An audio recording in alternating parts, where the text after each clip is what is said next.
మనకి కృత్రిమ మేధ లేదంటే ఆర్టిఫిషియల్ ఇంటెలిజెన్స్ అనేది అందరికీ ఉపయోగం అని, అది ప్రపంచంలో అన్ని రంగాల్లో ఉన్నవారికి, అన్ని వర్గాల వారికి, అన్ని వయసుల వారికి ఉపయోగపడుతుందని మనం రోజు వార్తాపత్రికల్లో చూస్తున్నాం, టీవీల్లో చెప్తున్నాం. అయితే నేను ఒక చిన్న వ్యాపారస్తుడిని అనుకోండి, చిరు వ్యాపారస్తుడిని.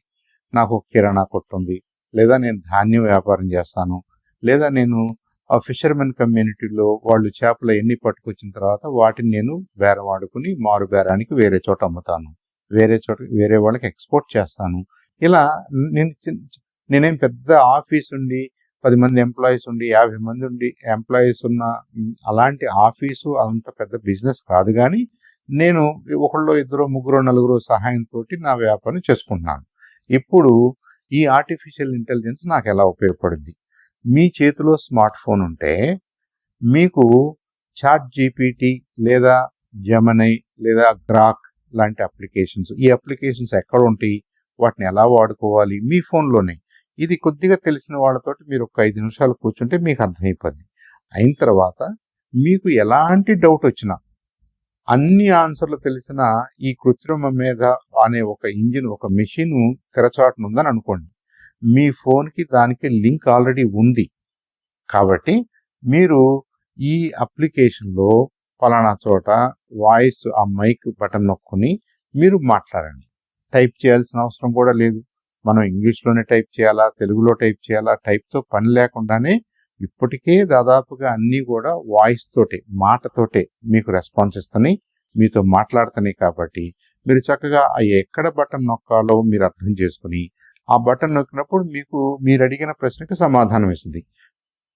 ఉదాహరణకి మనకి వరి పంట వచ్చే సీజను, ఈ వరి పంట వచ్చే సీజన్లో మిల్లర్స్ ఎంత కొంటున్నారు, ఏ ఏరియాలో రేట్లు ఎంత ఉన్నాయి, ఏ రాష్ట్రంలో రేట్లు ఎంత ఉన్నాయి, ఇప్పుడు మనం మన ఏరియాలో కొనాలంటే మన ఏరియాలో నుంచి దీన్ని ఎక్కడికి పంపొచ్చు, ఏ మిల్లర్స్కి పంపొచ్చు, ఇదంతా కూడా మనం తెలుసుకోవడానికి అవకాశం ఉంటుంది.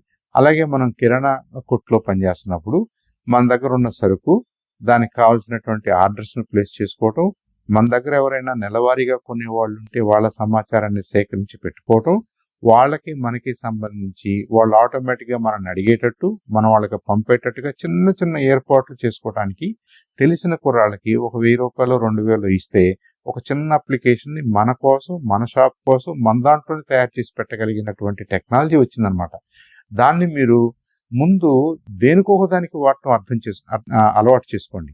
తర్వాత మీ వ్యాపారానికి మీరు ఎలా వాడుకోవచ్చో, ఎలా వాడుకుంటే మీకు ఎక్కువ మంది క్లయింట్స్, ఎక్కువ మంది మీకు దగ్గర కొనే అవకాశం ఉందో, మీతో వ్యాపారం చేసే అవకాశం ఉందో మీకు అర్థమైపోద్ది. దానికి సంబంధించి చదువుకున్న కుర్రాళ్ళ చేత ఆ బీకాము, బీఎస్సీ, బీటెక్ చదువుకున్న వాళ్ళు ఉన్నారు కాబట్టి వాళ్ళకి ఇవన్నీ చేయటం ఆల్రెడీ అర్థమవుతుంది. కాబట్టి అబ్బాయి ఇదిగో నాకు ఈ షాప్ ఉంది, నేనేం చేస్తే బాగుంటుంది, నా వ్యాపారం ఎలా పెరుగుద్ది, నేను ఇంకా ఏమేమి చేయొచ్చో నేర్పించమని అడగండి. మీ దగ్గర స్మార్ట్ ఫోన్ ఉంది అంటే మీరు ఇవన్నీ చేసుకునే అవకాశం మీకు ఆల్రెడీ ఉంది, ఇప్పుడే ఉంది, మీరు వెయిట్ చేయాల్సిన అవసరం లేదు. అయితే ఇది మీరు వాడుకోకపోతే ఫోనుని మనం 500 రూపాయల ఫోన్ని ఎలా వాడుతున్నామో స్మార్ట్ ఫోన్ని అలాగే వాడుతున్నట్లు లెక్క అయిపోయింది. కాకపోతే ఏంటంటే మీరు వీడియోలు, ఎంటర్టైన్మెంట్, మూవీలు, సాంగ్స్ చూడగలుగుతున్నారు. కానీ మీ వ్యాపారానికి సంబంధించి ఈ ఫోనే మీకు అన్నీ చేయగలిగినటువంటి ఒక పెద్ద కంప్యూటర్ లాంటిది, ఒక పెద్ద ఆఫీస్ లాంటిది. కాబట్టి దాన్ని వాడుకోవటం అలవాటు చేసుకోవాలి. వాడుకోవటం అలవాటు చేసుకునేదాకా 1 రోజు 2 రోజులు మీకు కొద్దిగా కష్టం అనిపిస్తుంది. ఆ తర్వాత మీరు మాట్లాడితే మీరు ఏ ప్రశ్న అడిగినా అది సూటబుల్లా, నాట్ సూటబుల్లా, మన రంగానికి సంబంధించిందా, ఇంకొక రంగానికి సంబంధించిన, ముందు అది మాట్లాడుతూ ఉంటుంది మీతో. అది మాట్లాడుతూ ఉన్నప్పుడు ఇది కాదు, నాకు అది కావాలి, ఆ ప్రశ్న కాదు, ఈ ప్రశ్న, మీరు మీ మనసుకి ఏది వస్తే అది అడగండి, ఇబ్బంది ఏం లేదు. దానికి సంబంధించిన సమాధానం అనేది మీకు చెప్తూ ఉంటుంది, మీకు నేర్పిస్తూ ఉంటుంది. అది మీకు గురువు లాంటిది, అసిస్టెంట్ లాంటిది, మీతో పనిచేస్తుంది, మీతో పాటుగా మీ షాప్లో ఇంకో మెంబర్ లాగా. కాబట్టి మీరు దాన్ని ఎలా అలవాటు చేసుకుంటే, ఎలా వాడుకోవాలనుకుంటే అలా మీరు వాడుకోవచ్చు. ఒక చిన్న కిరాణా షాప్ దగ్గర నుంచి ఎలాన్ మస్క్ లాంటి వాళ్ళు రాకెట్ని తయారు చేయడానికి కూడా ఏఐనే వాడుకుంటున్నారు. చూడండి ఎంత పవర్ఫుల్. అంత పవర్ఫుల్ది మన ఫోన్లో, మన చేతిలో, మన జేబులో ఉందన్నమాట. కాబట్టి తప్పకుండా మీరు వాడుకోవాలని ఆశిస్తున్నాను.